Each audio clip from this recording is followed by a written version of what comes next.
E a nova Política Nacional de Educação Especial, lançada na última quarta-feira pelo governo Bolsonaro, tem recebido críticas por parte de diversas entidades que lutam pelo direito das pessoas com deficiência. E para conversar conosco a respeito, temos aqui a ativista pela inclusão, integrante do coletivo Ellen Keller e mãe de uma criança com deficiência, Mariana Rosa. Bom dia, Mariana.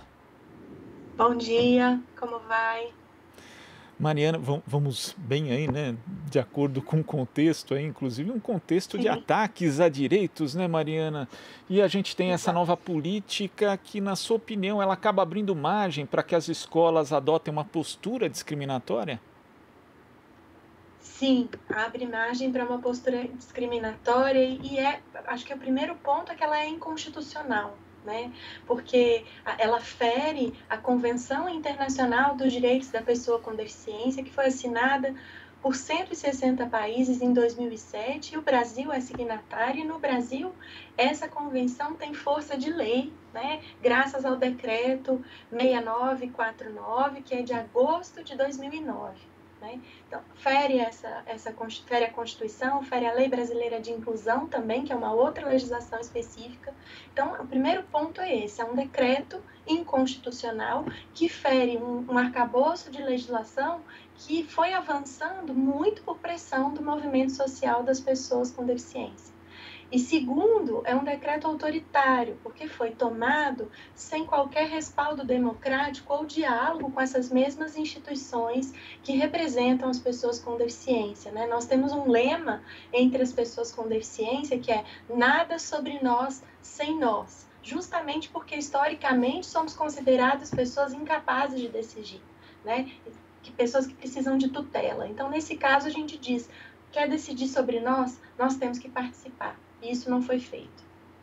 E o texto do decreto determina que as famílias poderão escolher em que instituição de ensino a criança pode estudar, escolas comuns inclusivas, especiais ou bilíngues de surdos, mas na prática essa escolha ela tende a não existir, na verdade, Mariana? Tende a não existir pelo seguinte, acontece? Você teria uma escolha se a gente tivesse um investimento sistemático, importante na qualificação da educação, na qualificação dos professores, na remuneração do professor, na gestão democrática das escolas, na acessibilidade, nos recursos. Aí a escola estaria muito boa, a escola pública, né? A escola regular estaria boa o suficiente e a gente poderia escolher. Agora, uma vez que existe um projeto de desmonte da escola pública, uma vez que o que estava previsto na Política Nacional de Educação Especial na perspectiva da educação inclusiva, que também tem 12 anos, não foi cumprido totalmente, nós vamos escolher o quê? Né? Nós não fizemos nem nosso dever de casa de implantar o que estava previsto por essa política lá atrás. Então, nós estamos decidindo dar um passo 30 anos atrás, sem que a gente tenha avançado a ponto de poder escolher. Eu posso afirmar que nós temos muito mais experiência como sociedade, como educação brasileira, em segregar, em excluir, do que em incluir. Né? Provavelmente você não convivemos com pessoas com deficiência na escola, quando lá estivemos, porque nós não podíamos estar na escola. As pessoas com deficiência não podiam estar na escola regular, elas eram segregadas. E é isso que está sendo retomado. Quando se fala em possibilidade de escolha, não é bem isso. Até porque, se você me permite um adendo, né? Eu sou mãe de uma criança com deficiência que, quando quis matricular minha filha, eu tive 6 negativas de matrícula. 6.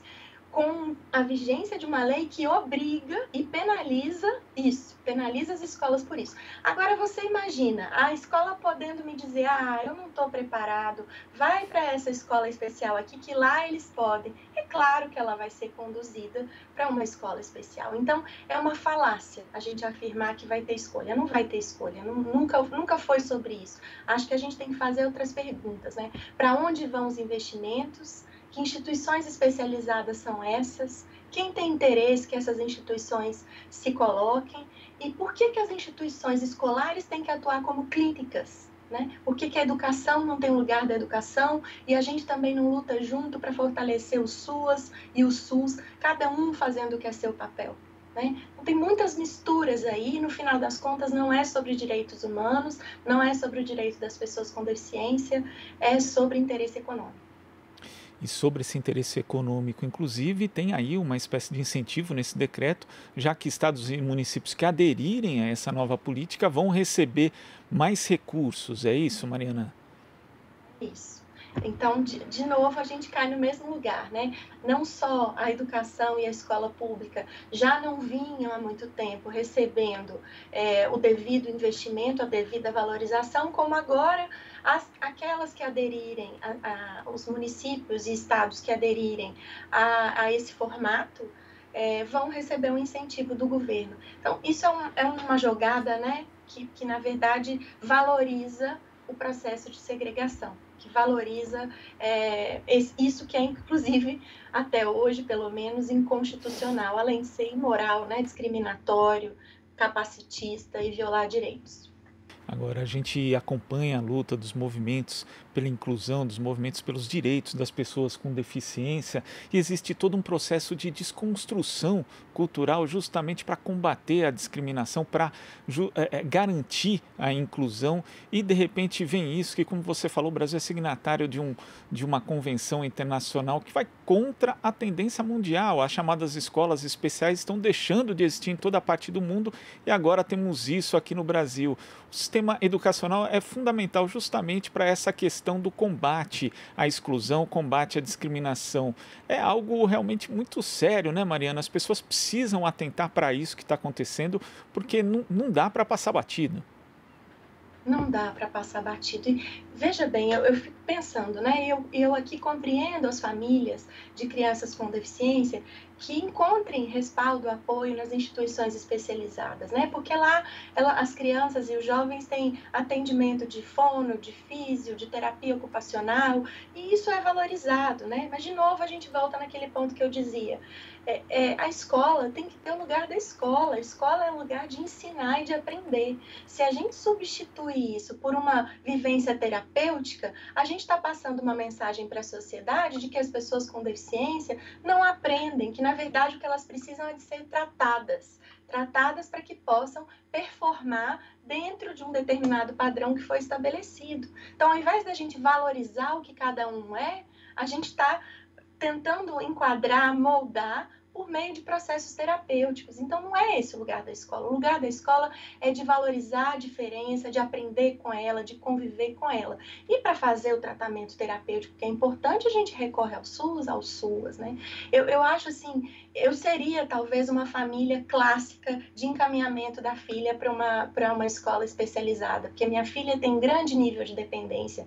Ela não anda, ela não fala, ela precisa de apoio para todas as atividades cotidianas, né? Não é muito óbvia a maneira como ela constrói o conhecimento e se comunica. Então, eu nunca vi uma criança como ela passar por uma escola regular. Eu nunca vi uma criança como ela aprender uma escola regular. Mas aí eu vou decidir, então, tirá-la da escola regular e levar para a escola especial?